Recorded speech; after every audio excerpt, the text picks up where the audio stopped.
2020 was clearly a shitty year, not only for the pandemic and its impact on theater and motion pictures, but it was also a weak year for movies.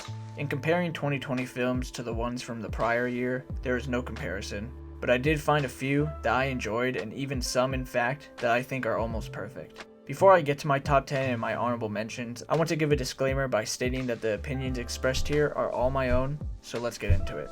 My honorable mentions for 2020 are First Cow, Happiest Season, Father Soldier Son, Sound of Metal, and Da 5 Bloods, and a couple others that just didn't have that excitement to make it into my top 10. Now let's get to it. I was lucky enough to see Boys State during the SCAD Film Festival, and I was blown away. There's a lot to unpack, and I don't really have the words to do so, but I think this film perfectly captures the minds of a whole nation, and in many ways, the whole world. I think it will stand the test of time as a specific political statement about this moment in history. Palm Springs was the highlight of the year. Once COVID started, movie lovers everywhere had little to no hope for new releases. But Hulu surprised us all and released this gem. This story with a time loop twist is filled with so much charisma and care. The chemistry between Sandberg and Milioti is entrancing yet also heartbreaking. A great movie that was incredibly fulfilling. We watched the main characters live through the same day over and over again, experiencing literally everything and anything you possibly could, and still not being fulfilled. Shows that in the little time we have on Earth, it's not the experiences we have, but rather the people that we share it with.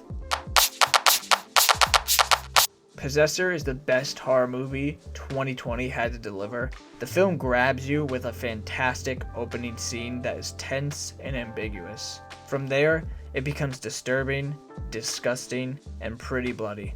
It examines the true fear of what our bodies can become and a loss of control. It is filled with trippy moments, highlighting a detachment from reality that is quite unnerving. Brandon Cronenberg knows exactly how much information to reveal so that the mechanics don't feel needlessly convoluted nor frustratingly obscured. The performances from Andrea Riseborough and Christopher Abbott only elevate this already impressive piece of work. Possessor is disturbing and mind-bending in its own unique way, and it makes me want to see more from both of the Cronenbergs.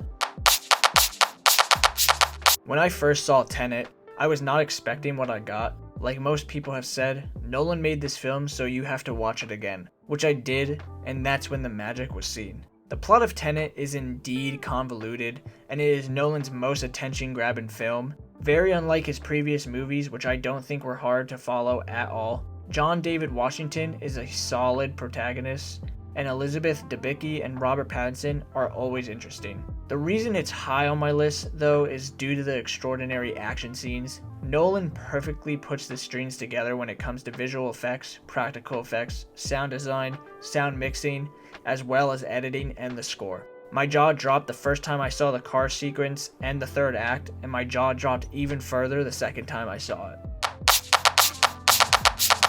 A few days before the end of the year, I felt the urgency to find a theater playing Pieces of a Woman.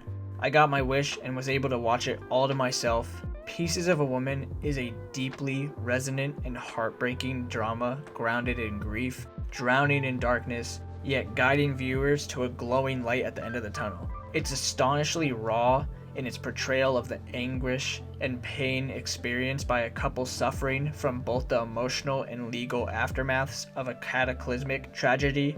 Vanessa Kirby delivers one of the most vulnerable and devastating performances I've ever seen. She dominates the screen from the moment we see her to the moment we end the film. It may be difficult to watch because the film feels so real and painful, but it is part of the human experience.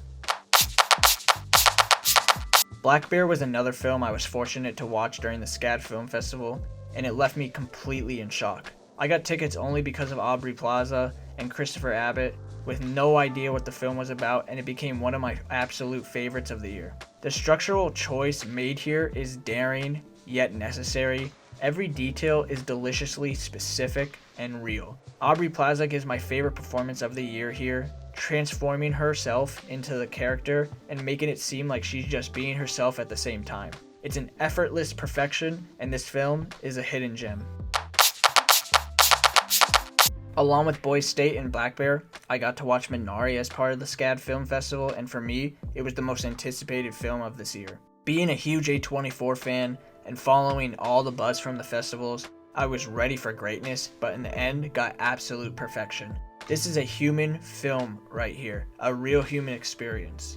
The bonds we have with one another, the memories we create, the discoveries we encounter, the troubles we may face, it's just humanity in action. Performances are all incredible, but the relationship between David and his grandma is the most moving in the film.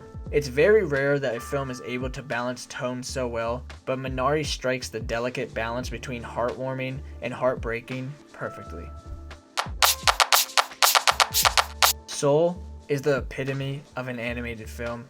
I was, and still am, blown away by how amazing this was. Pixar seems to always hit it out of the park, but they designed something so different, which is a film meant for adults. This movie wasn't afraid to slow down and take its time. Too often, kid movies feel they have to connect all the dots for their audiences, but I appreciate this film's ability to stop and drift from the story, but add more depth while doing it. Countless Pixar movies feature people dealing with the concept of death, significantly Up and Coco, and this film blends previously explored themes and absorbs them with a new level of inventiveness. There's a tangible richness to the jazz clubs, the barbershops, street pizzerias, and the land of lost souls.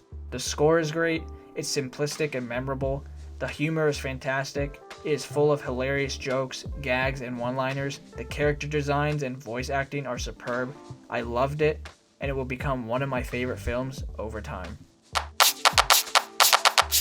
Like I said in my recent video, who would have thought a movie about alcohol would have been my favorite of the year? Well, it was close to my favorite of the year. I happily stumbled upon another round while looking through Letterboxd one day and read a bunch of festival reviews. Once I waited for the release, I rented it and found myself enamored from the first shot. It is a warm, humane, darkly comic and cathartic portrait of midlife crisis, friendship, and day drinking turned alcoholism. Mads Mikkelsen's performance as the main character is as fascinating as it is invigorating.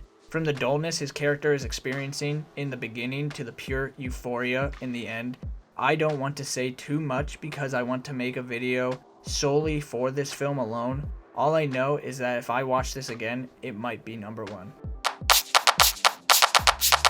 A couple of years ago, Jim Cummings followed me on Twitter, which confused me because he had around 50,000 followers and I had maybe like 50. So I did some research and found out he was a filmmaker. This led me to his first feature film, Thunder Road, which I consider one of the best indie films I have ever seen. Then when I found out his second feature was a werewolf movie, I freaked out. I've loved werewolves since I was a kid. I mean, hell, I was a werewolf for Halloween maybe 5 years in a row, and my mom painstakingly applied fake hair to my face and hands every single time. But I digress.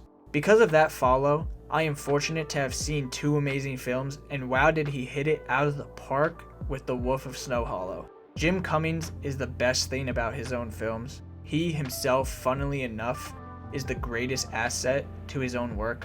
A thespian with incredible range and presence, it's a film that serves as a testament to the importance of presentation and the finer details, and it really shines a light on what other similarly toned horror comedies get wrong. Cummings mixes the fun and dark film with the emotional side of him being a struggling alcoholic. Like Another Round, I want to make a video dedicated to this too, so I won't say much more. It's a film that you likely haven't seen and you need to now. Even though 2020 wasn't like 2019 when it comes to quality releases, there were some fantastic films and a few of them that I will rewatch again and again. I'd love to hear about your own top 10 movies of 2020. Leave them in the comments below, or better yet, let me know which films you're excited for in 2021. Thanks for watching. Catch you on the flip side.